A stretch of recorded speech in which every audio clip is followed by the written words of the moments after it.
ಕನಕದಾಸರಿಗೆ ದೇವಸ್ಥಾನದ ಒಳಗೆ ಪ್ರವೇಶ ಮಾಡಲಿಕ್ಕಿಲ್ಲದಂಥ ಸಂದರ್ಭ, ಅವರನ್ನು ಆ ಕಾಲದಲ್ಲಿ ಎಷ್ಟು ಅವಮಾನ ಮಾಡಿರ್ಬೋದು, ಅದನ್ನೆಲ್ಲ ಸಹಿಸಿಕೊಂಡು ಕೃಷ್ಣನ ಭಕ್ತಿಯೊಂದನ್ನೇ ತನ್ನ ಒಂದು ಶಕ್ತಿಯನ್ನಾಗಿ ಪ್ರಯೋಗ ಮಾಡಿ ಕೃಷ್ಣ ಕನಕದಾಸರಿಗೆ ಹೋಲ್ದಾಗೆ ಅದರ ಮುಂಚೆನೂ ಯಾರಿಗೂ ಹೋಲ್ದಿಲ್ಲ, ನಂತರನೂ ಹೋಲ್ದಿಲ್ಲ. ಸೊ ಅಂಥ ಕನಕದಾಸರ ಭಕ್ತಿ ಮತ್ತು ಶಕ್ತಿಯ ಎದುರಿನಲ್ಲಿ ನಾನು ಕ್ಷುಲ್ಲಕ.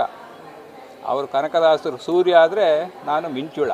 ಹಾಗಾಗಿ ಕನಕದಾಸರನ್ನು ನನ್ನನ್ನು ಏನು ಕಂಪೇರ್ ಮಾಡ್ತಿದ್ದಾರೆ ಅದು ಸರಿಯಾದದ್ದಲ್ಲ ಅಂತ ನಾನು ಹೇಳಲಿಕ್ಕೆ ಬಯಸ್ತೇನೆ.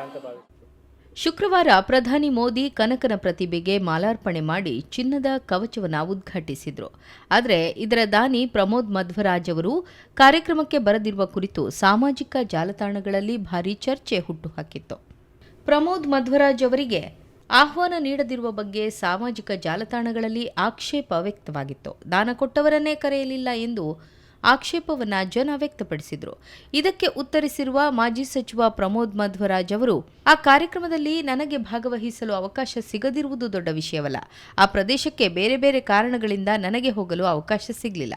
ಸ್ವರ್ಣಮಯ ಕವಚ ನಿರ್ಮಾಣ ಮಾಡುವಾಗ ಮೋದಿಯವರು ಬರುವ ಕಾರ್ಯಕ್ರಮ ನಿಗದಿಯಾಗಿರಲಿಲ್ಲ. ಮೋದಿಯವರು ಬರುವ ಕಾರ್ಯಕ್ರಮ ನಿಗದಿಯಾದಾಗ ಸ್ವಾಮೀಜಿ ಉದ್ಘಾಟನೆಗೆ ವ್ಯವಸ್ಥೆ ಮಾಡಿದರು.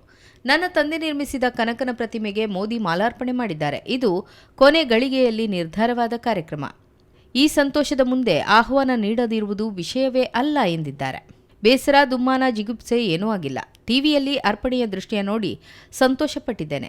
ನನಗೆ ಪ್ರವೇಶ ಯಾರಿಂದ ಯಾಕಾಗಿ ನಿಷೇಧಿಸಲ್ಪಟ್ಟಿತು ಗೊತ್ತಿಲ್ಲ.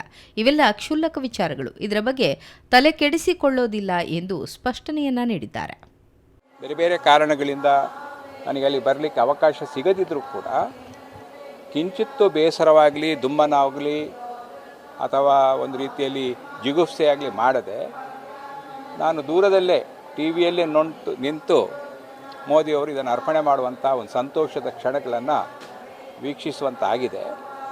ಹಾಗಾಗಿ ಯಾರಿಂದ ನನಗೆ ಅಲ್ಲಿ ಪ್ರವೇಶ ನಿಷೇಧಿಸಲ್ಪಟ್ಟಿತು, ಯಾಕೆ ನನಗೆ ಪ್ರವೇಶ ಸಿಗಲಿಲ್ಲ, ಅದೆಲ್ಲ ಕ್ಷುಲ್ಲಕ ವಿಚಾರಗಳು. ಅದರ ಬಗ್ಗೆ ನಾವು ಎಷ್ಟು ತಲೆ ಕೆಡಿಸ್ಕೊಳ್ಳದೆ ನರೇಂದ್ರ ಮೋದಿಯವರೇ ಬಂದು ನಮ್ಮ ತಂದೆ ಮತ್ತು ನನ್ನ ಸೇವೆಯನ್ನು ಸ್ಪರ್ಶ ಮಾಡಿದ್ರಲ್ಲ, ಅದಕ್ಕಿಂತ ದೊಡ್ಡ ಸಂತೋಷ ಬೇರೆ ಯಾವುದೂ ಇಲ್ಲ ಅಂತ ಹೇಳಲಿಕ್ಕೆ ಬಯಸ್ತೇನೆ.